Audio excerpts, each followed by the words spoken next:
angels waging war in the unseen realm. Global events fulfilling biblical prophecy. Eternal life. What lies beyond mortality? From analyzing the paranormal from a biblical worldview to the discussion of cutting-edge science and technology, conspiracy, discovery, special investigative reports. Unafraid to explore the challenging issues facing humanity. Welcome to another edition of Skywatch TV.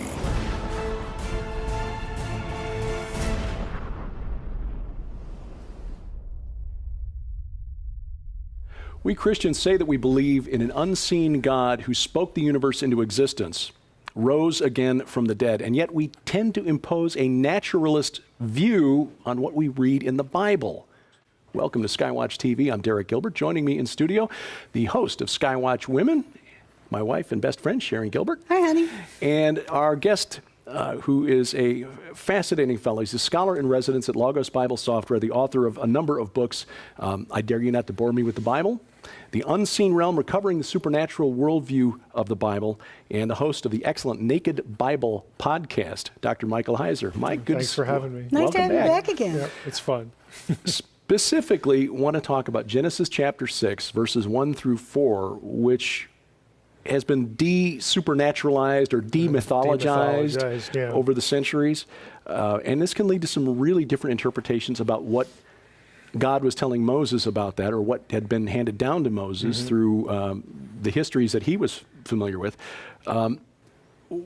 For people who aren't familiar with the passages we're talking about, what do they describe, and what do most Bible scholars or commentators, how do they view the passage? Yeah, there are lots of buckets for this one that you could throw it in. For those who aren't familiar with the passage, this is the old sons of God, saw the daughters of men, took them wives of all they wanted to, and had children, because really odd offspring, the Nephilim, okay? The men of renown, okay, the giants. So this has been one of the more vexing passages for Old Testament scholars and just, Bible readers for a long time. And scholars, tend to throw it in a bunch of buckets. There are those who would just say, okay, this is what it says. We take it at face value, but it's pure mythology. It has no relationship at all to reality. The Christian scholar, though, predominantly, goes down a different road. They can't really say, well, here's something in the Bible that, is just a bunch of hokum. So they have to do something with it. And so the natural tendency is to demythologize it or strip it of its supernatural qualities. Can I ask you really quickly Sure. to clarify, when you say mythology, I think most people assume mythology means it's made up. In the academic sense, myth is, as an academic term, just, doing academic stuff, speaking academese now. Myth is a story in which some of the main characters are divine beings. They're not humans. So you could say, well, the Bible is full of mythic stuff. And it is, because God's like the center stage actor in so much of it. So you can use a term like mythic in that sense. And if you're in a room full of academics, well, they're going to kind of know what you mean. But if you're not, you start using words like mythic and mythological, they're going to just make it sound like, okay, you mean it's a cartoon. Yeah. Okay, that sort of thing. So there's a difference there, and it depends on the context and what the person's thinking and what you're hearing and all that. But because of that, Christian scholars have tended to, again, want to normalize the passage. They want to just make it, it seems to suggest this, again, this divine human transgression thing, okay? And you will find those themes in other literature, mythic literature or mythological literature, and they'll say, well, it can't be that. Okay, so it must be something else. And the something else is typically to take the sons of God and make them just normal people. And this is where the sons of Seth idea, so the dominant approach within evangelicalism is that what we have here are two lines. The godly line of Seth, those are the sons of God. And the women in the story are the sons of Cain, the line of Cain. Well, the text never actually says that, but if you make it two lines, then they're both human, and that's the end of that problem. Of course, then you have to do something with the offspring. And so this is where we get the tendency to look at a term like Nephilim and kind of disregard the fact that every ancient translator, whether it was the Greeks producing the Septuagint in between the Testaments, the Greek translation of the Old Testament, or later on, when the Old Testament is put into Aramaic, all of those traditions, at least the Greek traditions, would use gigantes, giant. And a lot of the Targums, again, are not fudging this either. A lot of the Aramaic translations, they're kind of uneven. Some do, some don't. But when you're talking about the Septuagint, which was the Bible of the early church, which was the Bible most of the time that the New Testament quotes when the apostles or Jesus quote the Old Testament, they're using the Septuagint. That's gigantes. Okay, that's giants. And so you'd have to ask yourself the question, well, why did they look at this word and think that thought, as opposed to, again, modern evangelicals will look at that word and say, oh, it means fallen ones, like warriors fallen in battle. Well, the answer is because that helps you to normalize it. It helps you to take all the characters in the story and just make them normal people. There's nothing odd going on here, nothing supernatural going on here. Just keep walking, citizen. There's nothing to see here. It's just one of those things, but there's this impulse, and I'm not saying it's sinister. I am saying it's incorrect for some really fundamental reasons, but it's not sinister because people who do this tend to think, well, I need to do this to protect the Bible, against this mythological charge. So they do it. That's an interesting viewpoint. Okay, God is incapable of making the Bible clear and consistent, so I'm going to help him out. Yeah, or the supernatural might scare people, so let's not make it too supernatural. What's so normal about the virgin birth? Okay, to use your opening, we're Christians. We affirm the fact that there's a God. Christian you're Trinitarian, which means you have to affirm the incarnation, the virgin birth. What's so normal about that stuff? And when you really think about it, there's nothing normal about that stuff. Right. Well, a friend of ours, Guy Malone, made a really interesting observation once. He said, look, the price of admission to this club that we call Christians is believing that a Jewish carpenter literally rose from the dead, and it's supposed to make more sense from there? Yep. God passes through the birth canal. I mean, this is what you're saying. And Christians, well, of course we're saying that because that's important. That's what we believe. But a passage like Genesis 6, first 4 verses becomes peripheral, since it's not tied into, or at least people think, anything else. And it's tied into a lot, actually. But even if you know that, well, there's no major doctrinal point here being made. So we can strip the supernatural out of this one and we're okay. And then it goes back to this, well, we kind of need to do this because then the Bible, starts to have a relationship religiously to some other ideas. Well, it's like, hey, newsflash, people in the ancient world were not like us. They were not predisposed to not believe in the supernatural. Okay, they were predisposed to believe the supernatural. And if you as a Christian believe there's a God who actually interacts with people, did and does, then it's not so much of a leap. What about the cohabitation? And if you take the literal cohabitation view, well, it just says that divine beings could take upon themselves human flesh, and flesh does what it does. They don't have to eat, but they do that. They wrestle with people. They don't have to take bodies. They could just show up visually, but they don't.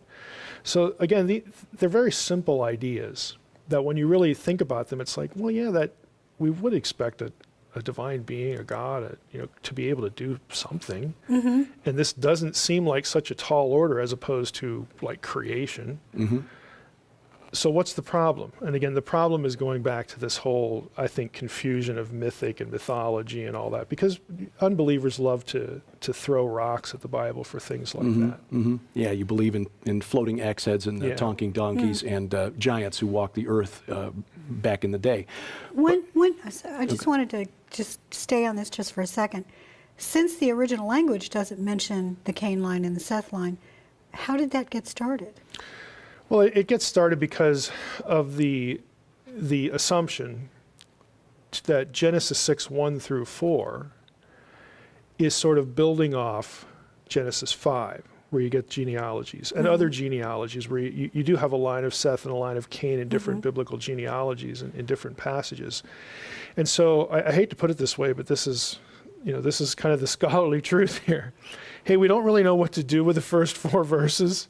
So they're about like intermarriage, so that must be genealogy talk. So we take it back to that. Again, that becomes the justification, even though none of the wording is like the standard genealogies. No. You don't have any of that. You don't have the line of Cain specifically mentioned. And why is it that all the line of Cain are the bad guys? And why are they all women? I mean, you start asking questions like this, but to me, even that's peripheral. I think the real issue is, why didn't Peter and Jude take your view? Good one. Pastor. Yep. Why Yep. Didn't they Yep. take your view? Because they don't. Well, let's explore that. Where do Peter and Jude draw their material from? Because it seems to me that there's some things that they draw upon, talking about the angels who were punished for not keeping their first estate. Yep. That is outside the Bible. But I guess the bigger question is, It's out and in. Yeah. and why did they do it? What was so important about interpreting these first 4 passages literally and taking and incorporating that in the biblical narrative, the intermarriage, the interbreeding of angels and humans? Yeah, I mean, Peter and Jude both draw on this episode in their talk about false teachers. And there's a reason for that, because associated with this event in intertestamental Jewish literature comes with it the idea of false teaching, that the watchers, again, to use the intertestamental, the Enochian language for the sons of God, were teaching things that, were opposed to the truth that God wanted humans to have. And so there's a natural connection in the mind of the New Testament writer between, to use Peter's phrase, the angels that sinned and false teaching. So they become a convenient analogy to address false teaching. But back to the question about, well, what about these other sources? I mean, there are a couple of very clear indications that Peter telegraphs what he's thinking about, and Jude the same way, angels that sinned. Okay, angels who are kept in gloomy darkness in chains. Okay, these phrases. In the Greek text, one of the passages has basically sent to Tartarus. Okay, went to Hades, the chains of gloomy darkness. The Greek verb there was tartarao, which actually meant something to a Greek. It doesn't really mean anything to us because we don't translate it that way. But this tells you that they're thinking about not only something that our Old Testament records this event, because there is no other angelic sin in the Old Testament. There just isn't. People say, well, what about the third of the angels, being swept down before creation? And guess what? There's no passage in the Bible that says that. The closest you get is Revelation 12. Which post-dates Right. Peter and Jude. And it's associated with the first coming of Jesus. Now that, the last time I checked history, that was after the creation. Yes. Yeah. So there is no other candidate for this angelic sin. So Peter and Jude are just telling you point blank, this is what they're thinking. There's only one thing that they can be thinking of. In between the Testaments, though, you get a lot of Jewish writing interpretation of Genesis 6, 1 through 4. Now, I'm working on another book presently about what was the original context for Genesis 6, 1 through 4. And that takes you back to Mesopotamia. And that material was known to the Jewish writers in between the Testaments, which is where they get it from. So they're actually drawing on elements of an original thing that the writer of Genesis was shooting at. They're aware of what that thing was. And that kind of leaks into their own writing. And by doing that, they preserve it. And then they use it in the New Testament, because the whole idea of being imprisoned in darkness, you don't get that in Genesis 6, back in the Hebrew Bible. Right. You do get it in intertestamental period. And in the original story, the Mesopotamian story that Genesis is shooting at, you get it there too. Now you get hints of it in passages like Ezekiel 32, where you have the Rephaim, again, the vestiges, the descendants of the Nephilim through the Anakim are in Sheol, they're in the underworld. So you get hints of it there. But you don't get a verse that says, oh, and by the way, after this event, God was angry and he sent them to Sheol. You don't get a verse that says that, but you get them present in that place later on. So this extra tradition we think of as intertestamental, that doesn't count because it's not biblical. Well, it's actually very consistent with things you do get in the Old Testament in other passages about these descendants winding up in this place. It's actually very consistent across the board. We're going to talk more about that, what documents we might be able to read that shed some light on this, documents available to us today, how reliable they are, and how much weight we should give them as our conversation with Dr. Michael Heiser continues. We mentioned his book, The Unseen Realm, Reclaiming the Supernatural Worldview of the Bible. It is an important book for your reference library. We want to tell you how you can get it, and get it at a special offer. Watch this. Finally, a book that helps you make sense of the hard-to-understand parts of the Bible. Skywatch TV is proud to offer The Unseen Realm by ancient language and Bible scholar Dr. Michael S. Heiser. He takes you into the world of the men who wrote the Bible under the inspiration of the Holy Spirit, and by understanding their worldview, you will better understand some of the weird parts of the Bible. Like, why was it so important to mention giants in the Old Testament? And why did Peter and Jude reference the angels who created them in the New Testament? The supernatural war between God and the fallen angels is real. The Unseen Realm helps you understand the way the apostles and prophets saw that war. And when you order The Unseen Realm from Skywatch TV, we will add these two books free. The Supernatural Worldview by Chris Putnam and G.H. Pember's classic Earth's Earliest Ages. Order The Unseen Realm now by calling the number on your screen or log on to skywatchtvstore.com. Welcome back to Skywatch TV. We're interviewing Dr. Michael Heiser. The Unseen Realm is his book that we are recommending and will be the subject of a number of interviews, but some of them will be web exclusives to Skywatch TV. And I want to tell you about the programming that you don't see on network television. We record so much, we can't fit it all into the network schedule. We've got additional interviews with scholars like Dr. Heiser, but also additional programs such as Skywatch Women, hosted by Sharon Gilbert, our weekly program that we discuss. Sci Friday? Yes, discuss science. And of course, Into the Multiverse, a look at the very fabric of reality itself, hosted by Josh Peck, author of Quantum Creation and Cherubim Chariots. You'll find all of those only at skywatchtv.com.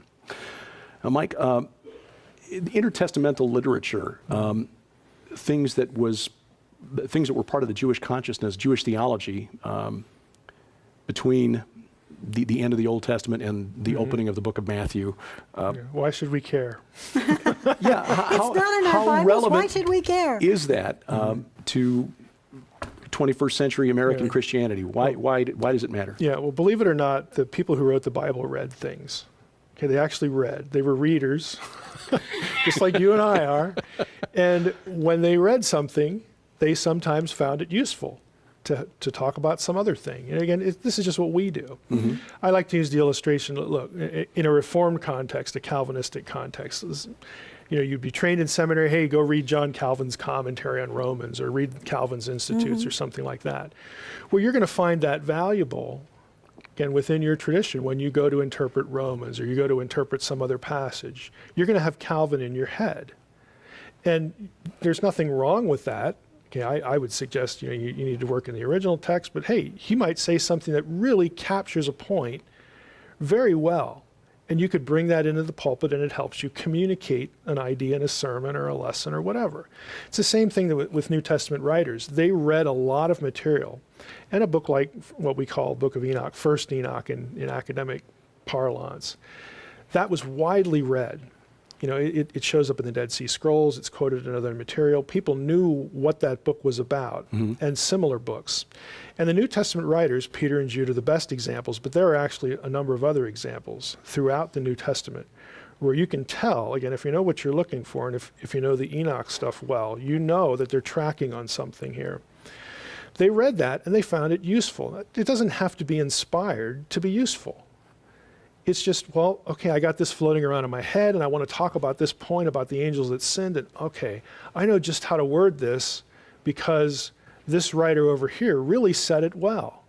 So I'm going to use that. That'll help me communicate. That's all that's going on in Peter and Jude. It's very normal for writers to do that. The ancient world had a lot more interaction between the various cultures than most of us realize. I've heard a scholar describe it as specialists in ancient cultures tend to work inside like their own little cubbyhole, and you'll get experts in ancient Egypt and ancient Assyria and the ancient Hittites, but they don't really know what's going on in the other fields, and you have to just kind of stand back and look at it. I was surprised to learn recently that Tutankhamun actually had beadwork in his, mummy wrappings that came from Scandinavia, and they've proven this by chemically analyzing the stones. How much of what the Mesopotamians were thinking, the Babylonians, the Akkadians, the Canaanites, found its way into what the ancient Jewish writers and Hebrew prophets were aware of? Yeah, in the literate class, the scribes, you would have sort of direct contact with other literature, because not only are you bringing trade goods, consumables, with you from one place to the other and then exchanging, but they would also bring texts. They would also bring physical material parts of books, tablets, whatever, because you were keeping a library. Just again, what we do today, it's not any different than what's happening today. And the scribes would store that away. If you were a literate person and could read that material, and in most of the biblical days, Akkadian was kind of like English is today. Everybody had to know Akkadian. It was the language of international correspondence. So this is why the letters from the Pharaoh in Egypt during the Amarna period are written in Akkadian to people in Palestine. The diplomatic language. Right, it's a diplomatic language. It used to be French and now it's English. Right, right. So they had the same thing going on there. But if you were educated, well educated, you would know a few of these languages because that was the tool of your trade. Again, you were a scribe. This is what you do. Now, informally, if you were not, literate, you would hear ideas passed on by the people you met.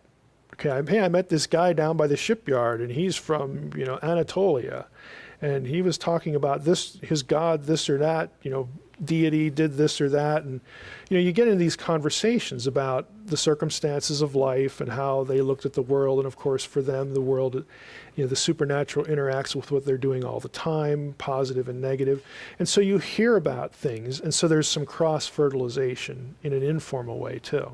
I guess just to bring this home with just about 5 minutes left here, the understanding the ancient Jewish understanding or concept of the Nephilim, Anakim, Rephaim, why is a supernatural understanding of that story necessary for Christians? How does that impact the concepts of sin and salvation? That's an excellent question. On one level, we've talked about one element, and that is, look, if you want to be able to say Peter and Jude were correct, in other words, I don't have to correct them, okay, then you're going to go with what they say. So that's a fundamental issue for bibliology. But beyond that, we're trained as Christians to think one way about kind of our circumstances, and sin you brought up very directly relates to this, whereas an ancient person thought a little bit differently about it. Here's what I mean. If you walked up to the average Christian today and said, hey, why is the world the way it is? Why do we have human depravity? What happened? If the creation story, everybody was kind of had a relationship with God and it just went terribly wrong so fast. How did that happen? Well, the average Christian would say, oh, that's the fall. It's Genesis 3. Okay, a Second Temple Jew, again, living in Jesus' time, would not say that. A Second Temple Jew would say, well, there's basically three reasons. There's not just one, there's three. One is the fall. The other, when we know that sin enters the world there, we have the first rebellion, humans rebel, the divine rebellion, that's where it all gets started. But then we have Genesis 6:1-4. And because of what happened there, remember Genesis 6:5, the wickedness of man was great on the earth. Well, there's a whole set of ideas, again, in the period of Jesus' day, that blames the watchers, blames the sons of God who violated God's boundary rule here between heaven and earth, and taught humanity all sorts of things that corrupted them. So a first century Jew would be thinking, that's part of why the world is as bad as it is, because of what happened there. Because we had another divine rebellion, and it made us even more wicked. They manipulated us. And then the third is the Babel event. This is going back to this concept of cosmic geography, when God punishes the nations by assigning them to the sons of God, and the other sons of God become corrupt. So a first century Jew would say, we're just messed up, not just for one reason, but for all three of these things. And what the church has done is the church has defaced, really eviscerated Genesis 6. So that is out of the picture.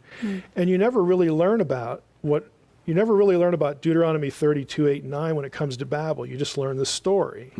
But the supernatural element to that is taken away too. Right. So the big answer is there's 3 events in the Old Testament that amount to divine acts of rebellion and human acts of rebellion, and the fallout, pardon the pun, of all 3 are why humanity is just in such a mess. And when the Messiah comes, here's why it's a big part of this that's really missed. They believe that when the Messiah would come, he would reverse all these things, not just Genesis 3. Okay, Jesus is, of course, the answer to the problem of death. Okay, Genesis 3, okay? Resurrection. But he's also the answer to the infection of humanity by evil, by these other divine rebellions. And there are things in the Gospels, in the book of Acts, in the epistles, that draw on this idea of messianic reversal of these other 2 things too, that we never get to in our theology. So if you want to have a fuller understanding of who you are, what the mess you're in is, and what Jesus was about, you need this other stuff. And that's a perfect setup because you're working on a book dealing with that concept of this supernatural reversal of what the ancient the whole importance of that for New Testament theology. You never get there. Well, we will have you back when that book comes out because that's going to be another fascinating set of discussions. Within, say, with just a minute to go, where should people start if they want to get a better, deeper understanding of the importance of the Genesis 6 event? That's a good question. Yeah, I would say, I mean, the cheesy answer is read my book. The unseen realm. But to be honest with that's why I wrote it, because I'm trying to take again the academic discussion and make it decipherable to just the normal person who's interested, the person outside the guild, because there's just a lot of material that you never hear about in church or Bible study or whatever, and when you do hear about it, it's often sort of caricatured. In some other source. So that's why the book exists. And I would say if you have a good amount of Bible under your belt, you're not a new Christian, that's a really good place to start. Because I devote 5 chapters to Genesis 6 and then Nephilim descendants and all that stuff in that book. Fascinating stuff. And it will open your eyes to reading the Bible in a way that you probably have not done before. The Unseen Realm, Recovering the Supernatural Worldview of the Bible. Dr. Michael Heiser, thank you, Mike. Yep, thanks for We'll continue our conversation next week on Skywatch TV. Look us up on Facebook. We appreciate you taking the time to watch as we keep watch. For Sharon Gilbert, I'm Derek Gilbert, and this is Skywatch TV.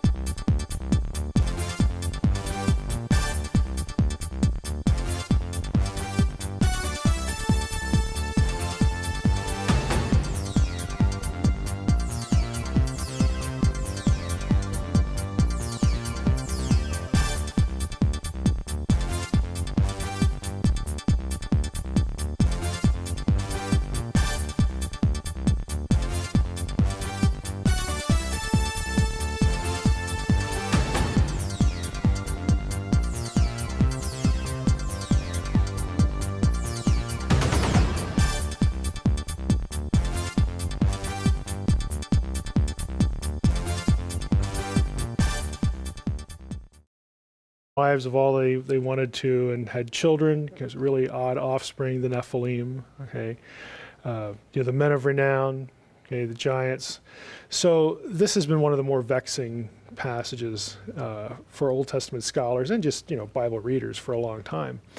And scholars, tend to throw it in a bunch of buckets. There are those who would just say, okay, this is what it says. We take it at face value, but it's pure mythology. It has no relationship at all to reality. The Christian scholar, though, predominantly, goes down a different road. They can't really say, well, here's something in the Bible that, is just a bunch of hokum. So they have to do something with it. And so the natural tendency is to demythologize it or strip it of its supernatural qualities. Can I ask you really quickly Sure. to clarify when you say mythology? I think most people assume mythology means it's made up. In the academic sense, myth is, as an academic term, just, doing academic stuff, speaking academese now. Myth is a story in which some of the main characters are. A dominant approach within evangelicalism is that what we have here are two lines. The godly line of Seth, those are the sons of God. And the women in the story are the sons of Cain, the line of Cain. Well, the text never actually says that, but if you make it two lines, then they're both human, and oh, well, that's the end of that problem. Of course, then you have to do something with the offspring. And so this is where we get the tendency to look at a term like Nephilim and kind of disregard the fact that every ancient translator, whether it was the Greeks producing the Septuagint in between the Testaments, the Greek translation of the Old Testament, or later on when the Old Testament is put into Aramaic, all of those traditions, at least the Greek traditions, would use gigantes, giant. And a lot of the Targums, again, are not fudging this either. A lot of the Aramaic translations, they're kind of uneven. Some do, some don't.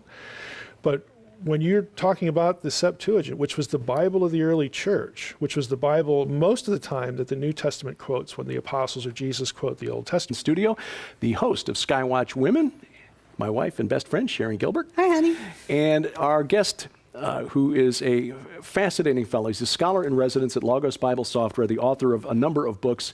I Dare You Not to Bore Me with the Bible, The Unseen Realm, Recovering the Supernatural Worldview of the Bible, and the host of the excellent Naked Bible podcast, Dr. Michael Heiser. Mike, good. Thanks for having me. Nice to have you back again. Yeah, it's fun.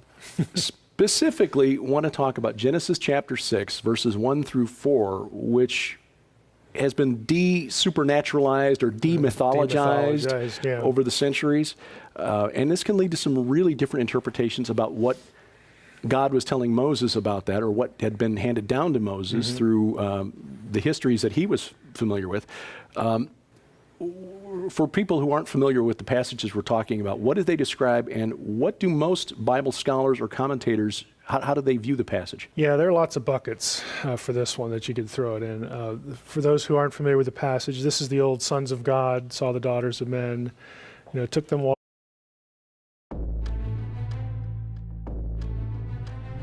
Angels waging war in the unseen realm. Global events fulfilling biblical prophecy.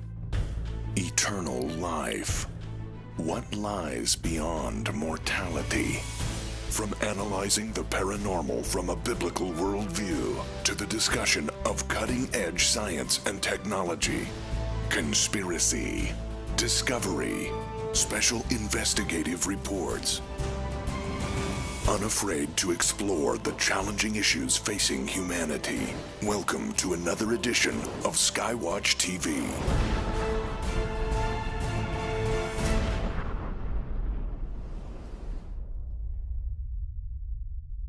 We Christians say that we believe in an unseen God who spoke the universe into existence, rose again from the dead, and yet we tend to impose a naturalist view on what we read in the Bible. Welcome to Skywatch TV. I'm Derek Gilbert. Joining me are divine beings. They're not humans. So you could say, well, the Bible is full of mythic stuff. And it is, because God's like the center stage actor in so much of it. So you can use a term like mythic in that sense. And if you're in a room full of academics, well, they're going to kind of know what you mean. But if you're not, you start using words like mythic and mythological, they're going to just make it sound like, okay, you mean it's a cartoon. Yeah. Okay, that sort of thing. So there's a difference there, and it depends on the context and what the person's thinking and what you're hearing and all that. But because of that, Christian scholars have tended to, again, want to normalize the passage. They want to just make it, oh, well, it seems to suggest this, again, this divine human transgression thing, okay? And you will find those themes in other literature, mythic literature or mythological literature, and they'll say, well, it can't be that. Okay, so it must be something else. And the something else is typically to take the sons of God and make them just normal people. And this is where the sons of Seth idea, so the